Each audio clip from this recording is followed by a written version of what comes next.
കാരണം എന്ന് പറയുന്നത് ഈ പുറത്തു നിന്നുള്ള ഘടകകക്ഷികളുടെ ഒക്കെ ചില സ്വാധീനങ്ങളാണ്. കേരളത്തില്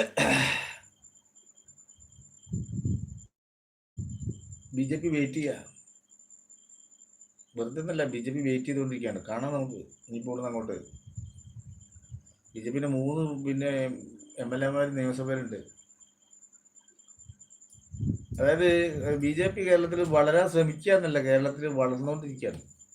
വളർന്നുകൊണ്ടിരിക്കുന്ന ഈ ബി ജെ പിക്ക് ആവശ്യമായിട്ടുള്ള വളർച്ചയ്ക്ക് ആവശ്യമായിട്ടുള്ള വളം ഉണ്ടാക്കി കൊടുത്തുകൊണ്ടിരിക്കുകയാണ് മുസ്ലിം ലീഗും കോൺഗ്രസും ഒക്കെ. ഇപ്പോൾ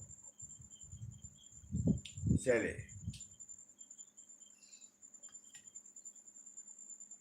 ഈ കോൺഗ്രസിനുള്ള ഈ വടംവലിയൊക്കെ പരമ്പരാഗത വോട്ടർമാർക്കും നിഷ്പക്ഷരായിട്ടുള്ള വോട്ടർമാരിലൊക്കെ വലിയ അതിർത്തി ഉണ്ടാക്കുന്നുണ്ട്.